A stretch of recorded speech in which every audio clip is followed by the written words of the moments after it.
Okay, today we're going to take a look at rational functions. Rational functions are functions that are composed of polynomials that are dividing with another polynomial. Sometimes the denominator polynomial might be a constant, and so you get situations where, as in function h of x and p of x, you're dividing by polynomial 1, you just get a quadratic for h of x and a constant function for the p of x. But f of x and g of x would be probably more of a classical look to a polynomial that is divided by another polynomial, thus creating these rational functions. So they're defined in terms of quotients of polynomials.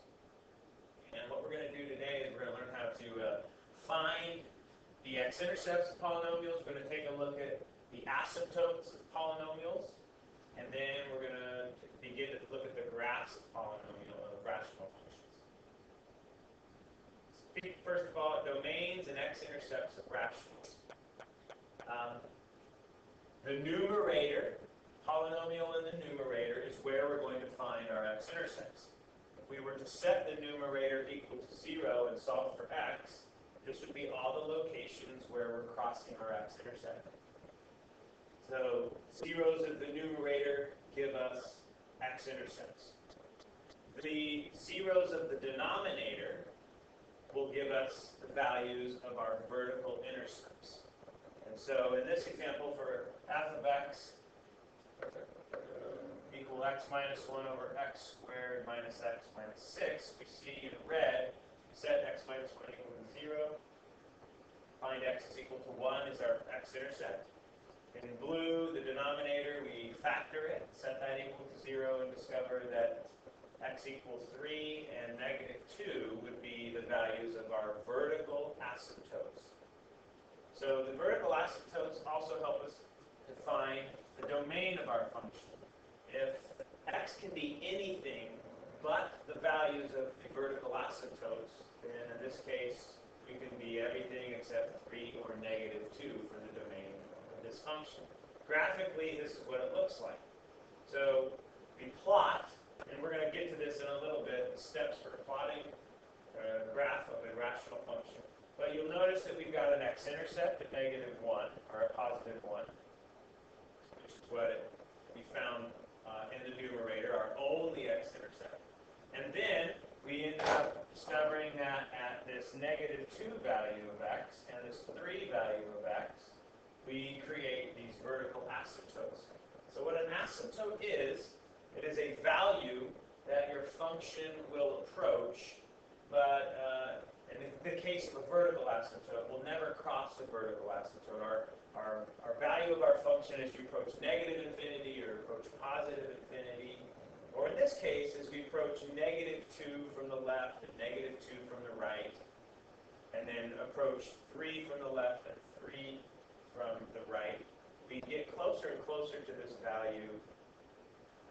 Our graph gets closer and closer to negative infinity or positive infinity, depending on where we're at. You can see on this side of the graph, we're approaching negative infinity as we get close to negative 2. And as we approach negative 2 from the right, we get close to positive infinity, or we approach positive infinity. On the other asymptote, as we approach 3 from the left, our graph values approach negative infinity. And as we approach 3 from the right, our graph values approach positive infinity. And these are also, we can refer to these as limits. Limits as we approach these values of x, where my asymptotes reside, from left and right. So that's what my graph would look like. We get these things here, these sweeping curves that are in here. These guys right here, these are known as branches.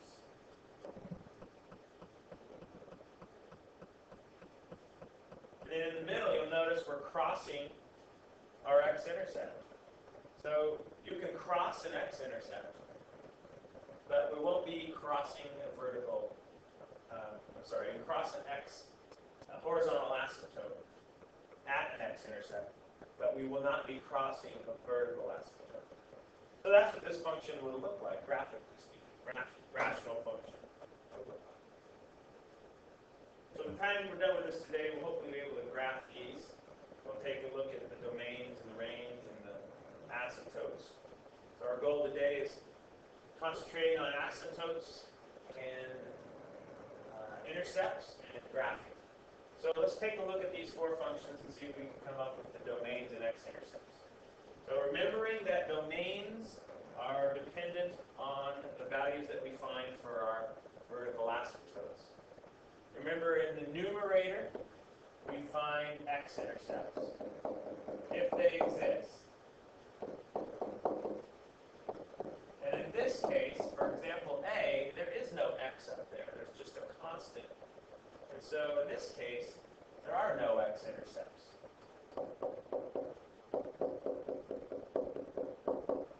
Because I can't set 3 equal to 0 and solve for x. So there are no x-intercepts. Remember, in the denominator is where we find our vertical asymptotes. We'll just label VAs for vertical asymptotes.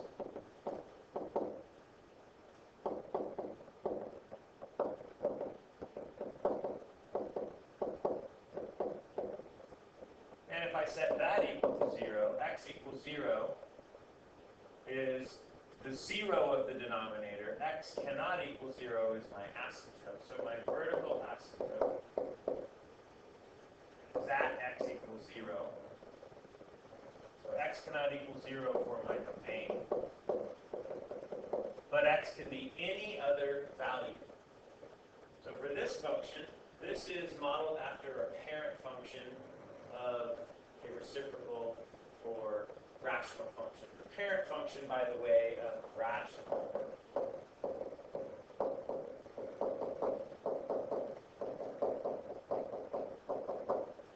would be y equal 1 over x. What this is a parent function that's actually vertically stretched. We'll take a look at the graphs later. That's what we have. So domain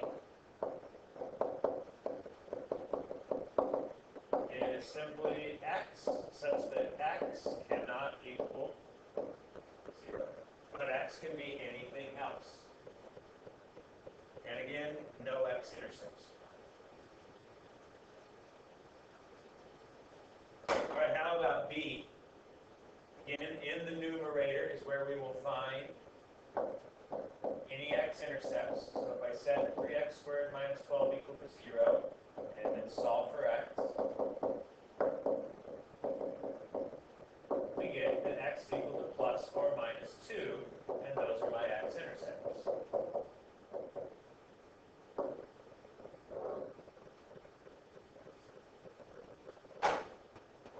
Once again, looking at the denominator for our vertical asymptotes, we'd say x squared plus 2x minus 3 equals 0, and then we factor this guy. X plus 3, x minus 1 equals 0, x equals negative 3, or 1. There are our vertical asymptotes. And again, they help me define my domain. So my domain can be anything except for the values of those vertical intercepts for this case. So the domain of this function will be x's, such that x cannot be negative 3 or 1.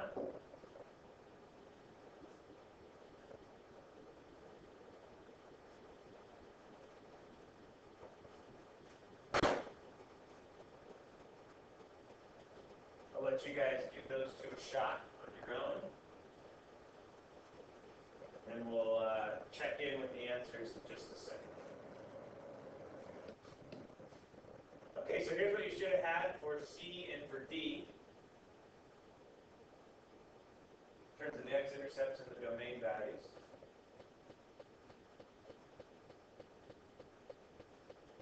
And let's keep going here.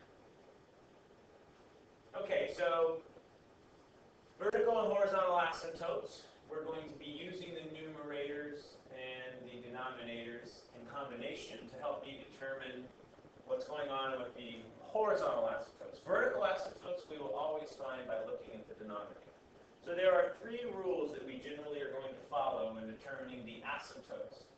Now horizontal asymptotes may exist or they may not exist. So we're going to look at the first two conditions today, and then we'll look at this third condition tomorrow. So for horizontal asymptotes, first of all, take a look at our polynomial or rational function f of x here. A subscript m, x to the m power, plus, all the way down to a constant, b subscript n, x to the n plus, again, all the way down to a constant. So we've got these leading coefficients, a subscript m, b subscript n. Everything's in descending order. And when we're looking at horizontal asymptotes, we're going to focus on the degrees of the functions in the numerator and the denominator. If, as in case 1, if the degree in the numerator, m, is smaller than the degree in the denominator, n, so for example, I have a x to the third power in the numerator and x to the fourth power in the denominator. If that happens, you will get a horizontal asymptote at y equals 0. So, looking simply at, and again, being careful that you're putting your polynomials in the polynomials in the numerator and the denominator in descending order. Degree on the top smaller than the degree on the bottom, y equals 0 becomes your horizontal asymptote. Should your degrees on the numerator and the denominator be the same, m equal n, then what you do is you focus on simply the lead coefficients. And that's what we do to create this next asymptote. Y equals the lead coefficient of the numerator divided by the lead coefficient of the denominator. A sub m over b sub n, and that will then create some constant value, and that becomes the equation for our horizontal asymptote. So either y equals 0 or y equals a constant. Now we'll mention this third condition, but again we're going to focus on it tomorrow. What if in the numerator our power is bigger than in the denominator? Well, in that case, we don't have a horizontal asymptote. We have what's known as an oblique asymptote. And tomorrow we'll take a look at how we find those. And then here's just your reminder of vertical asymptotes, they occur at the zeros of the denominator. And we just want to make sure that the zeros of the denominator are not also the same thing as the zeros of the numerator. If that were the case, we would have those as vertical asymptotes. Okay, so let's do some finding of these asymptotes, and then we'll get into some graphing. So here we have 4 functions, finding all asymptotes, horizontal ones and vertical ones. So we have the first function, f of x equals 1 over x plus 3. And if we're talking about parent functions, what this is a parent function that is moved to the left 3. Now we haven't talked about the graphs of the parent function yet. So when we get into the graphic, maybe we'll peek at that. But we're just finding our asymptotes. So once again, we're looking in the numerator. And in the numerator is where we find x-intercepts. There are no x-intercepts once again because there's a constant up here.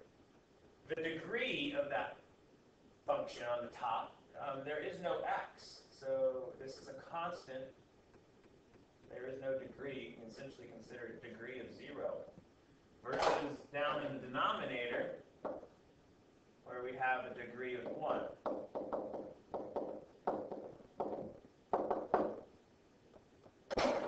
Where this is constant.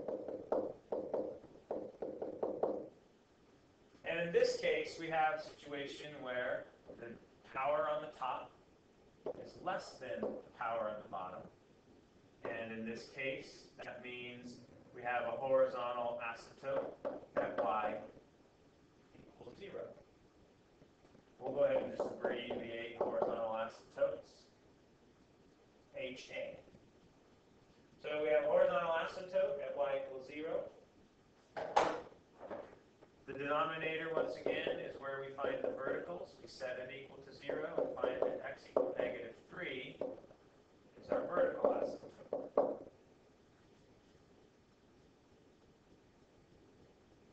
And that's it. Okay, what about when you have something other than a constant top? Powers are different now. On part B, looking at the same thing. Here we have our m value is 1. And our n value is a 2. So just as we had in the last example, we have m is less than n. And again, what that means is y equals 0 would be our horizontal asymptote.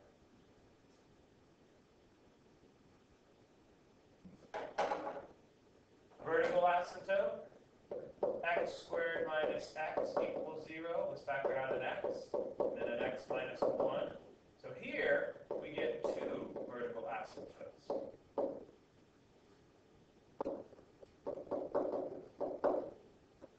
X equals 0 and x equals 1. So 2 vertical lines for our asymptotes there.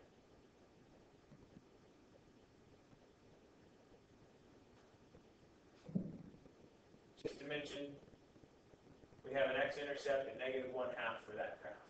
Right? 2x plus 1 equals 0, solve for x. All right, I'm going to check out these next two.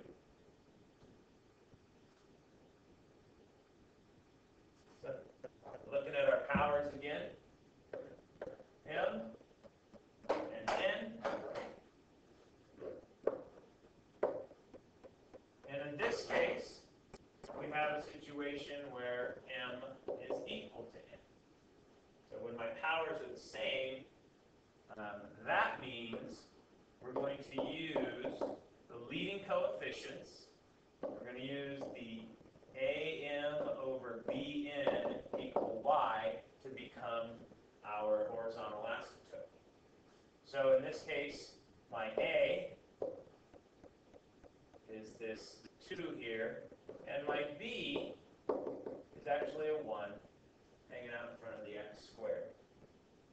So in terms of a horizontal asymptote, we have y equals 2 over 1, which equals 2. And there's my horizontal asymptote, y equals 2.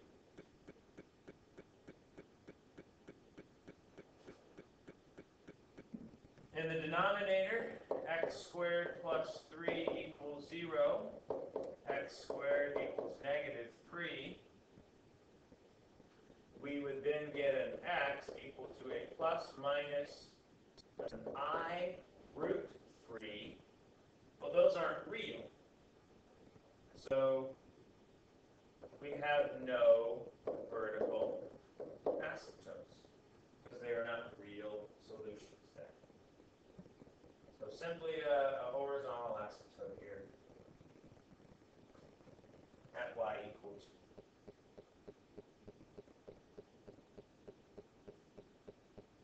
All right, what about over here in the next problem?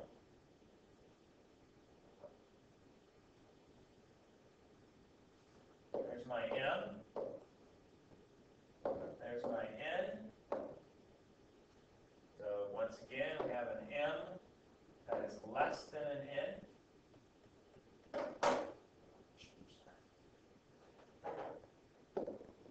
It's less than n, and that automatically means that y equals 0. It's my horizontal asymptote. Looking at the denominator, x squared plus 3x equals 0. Factor out a GCF of an x. And we get x equals 0 and -3, and those become my 2 vertical asymptotes.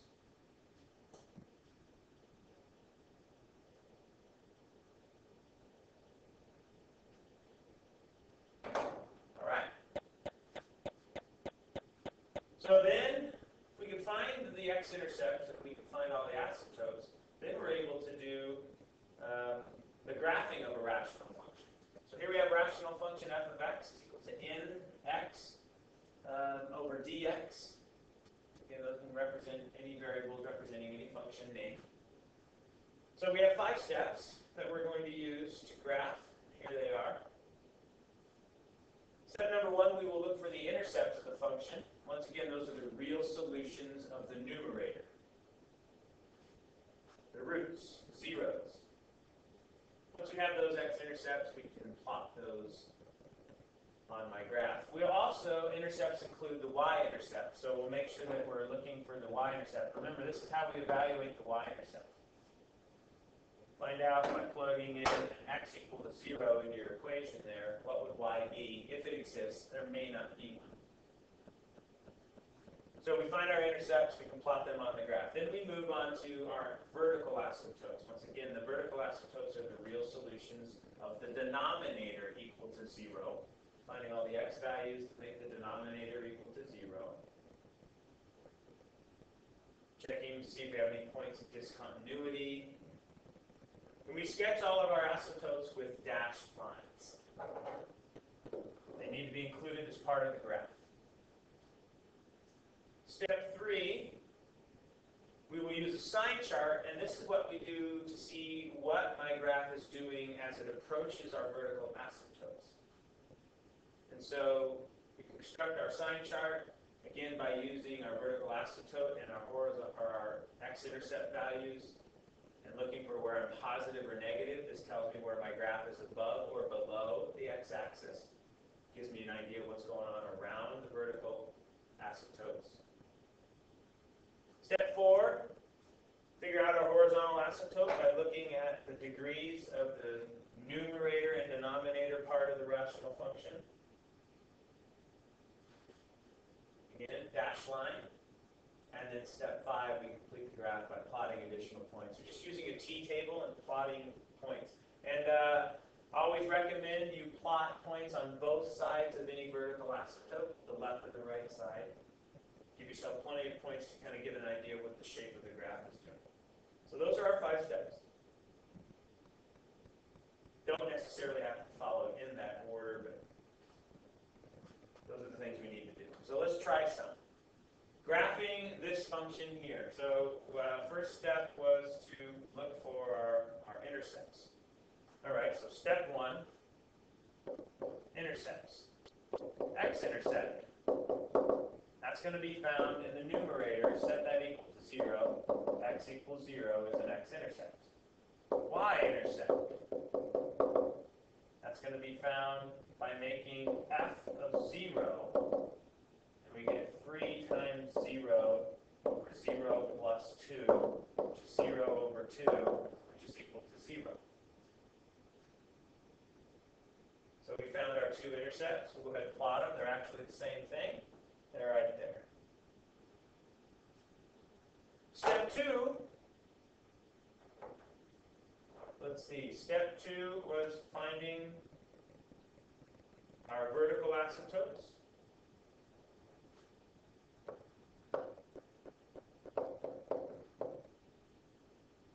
And that again is setting the denominator equal to 0. So x equal -2 is our vertical asymptote. And we're going to go ahead and put that in as a dashed line at x equal -2. Oops, that's not x equal -2. No problem. Now we'll just move it over. There we go. X equal -2. Make it blue. And there's your vertical asymptote at x equal -2.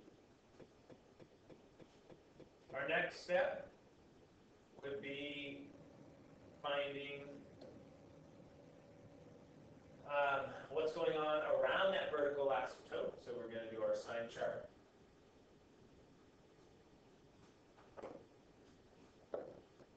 So sign chart. What do we use for our sign chart? Well, we're going to use our vertical asymptote values and all of our x-intercept values. And again, reminding ourselves that I circle the vertical asymptotes because I can't ever be that thing.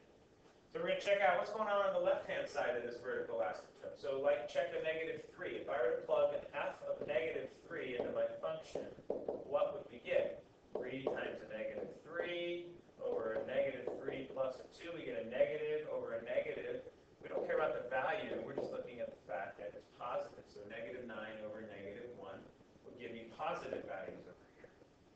check out what's going on in between negative 2 and 0. So how about f of negative 1? 3 times negative 1, negative 3, negative 1 plus 2. You get a negative over a positive, which is now a negative value. And then let's check out what's going on to the right of 0. So how about f of 1? 3 times 1 over 1 plus 2, we get a positive over positive, which is positive. All right, so that's what's going on. Our graph is above the x-axis to the left of our vertical asymptote. And then it goes below the x-axis to the right of our vertical asymptote. And then goes from a negative value to a positive value, probably through that x-intercept. So let's see what we would plot next. Our fourth thing would be our horizontal asymptotes. And our horizontal asymptotes look at the degrees of the function. We have an m of 1 and an n of 1. So in this case, our m is equal to our n. And so our equation for our horizontal asymptote would be the lead coefficient of the numerator, which is a 3, divided by the lead coefficient of the denominator, which is a 1. So we have a horizontal asymptote at y equals 3.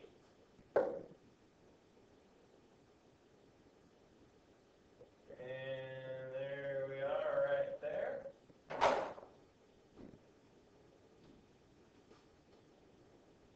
Go green.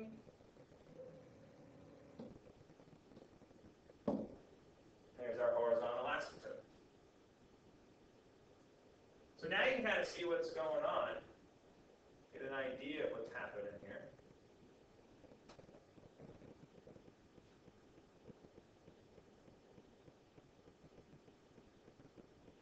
And then our last step, now we can just plot some points.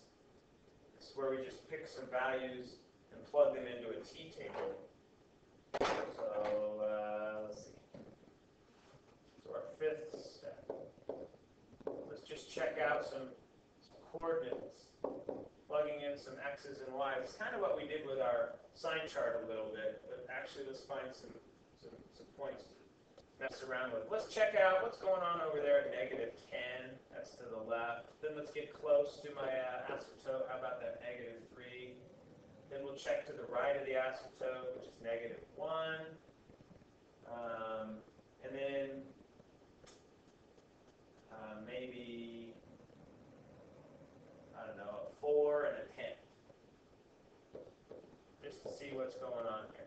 So if we plug all of those things into my function, 3x over x plus 3 here. So 3 times negative 10 is negative 30, and negative 30 over negative 7 is a 30 over 7.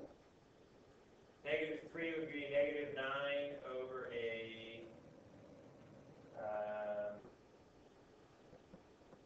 oops, that's supposed to be a 2. Try that again. Negative 30 over a negative 8, say 15/4.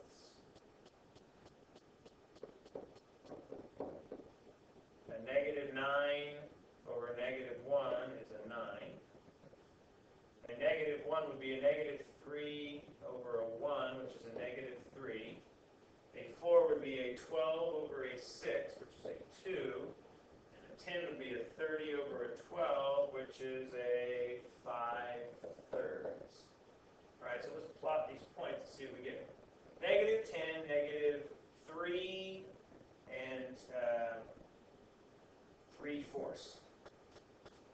Negative 3 and 3/4, that's about right there. Negative 3, 9. Oops, sorry, that should have been a positive 3 and 3/4. Negative 10, positive 3 and 3/4, put them right there. Then a negative 3, 9 would have been right there. We can see there's a branch on that side. Then we have a -1, -3. -1, -3 is right there. And then a 4, 2. 4, 2. Right there. And a 10 and 1 2/3. 10.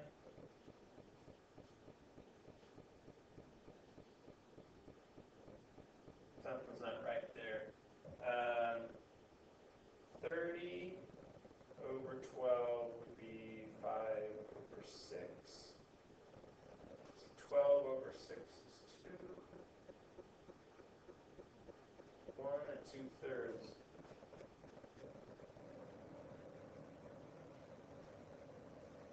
Something's a little suspicious there. All right, let's plot and see what happens. What does it look like?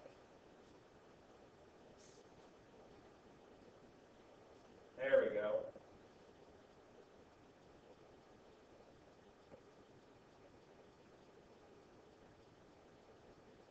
Over 12 is 15 over 6, which is 5 over 3, which is 1. This point should just be moved up. Right there.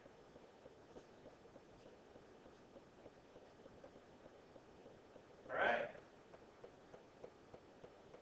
So there's my graph for that rational function.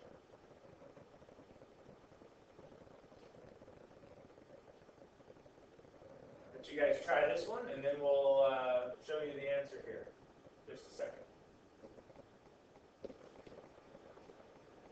All right, so if you did this one correctly, oh, by the way, I went back and found my oops on the last problem. The last problem, that last point is not 5/3. It should have been 5/2 down there. All right, anyway, here is this one. So we do all of our steps, find our intercepts, x is 0, y is 0. Vertical asymptotes at x equal 5 and x equal 2. We have a sign chart saying I am positive values from 0 to 2. I'm bouncing off of that 0 because it's a double root. I have a negative value between 2 and 5. And I have a positive value again to the right of 5. So we can see all of those y values corresponding with that sign chart. Horizontal asymptote at y equal 1. So once again, we're crossing a horizontal asymptote in this case. And notice how the graph over on this side, it goes towards approaching that asymptote again. So if it crosses, it's usually going to go back and approach it. And then here are the points that we use. Again, giving yourself enough points to see what the graph looks like. Specifically, you want to check out what's going on here in the middle of those two vertical asymptotes. So give yourself enough points to see what's happening right there. And there would be your graph. Sounds a little more complicated, but same process. All right, there you go. Give that one a shot. Tomorrow we'll take a look at what happens with oblique asymptotes.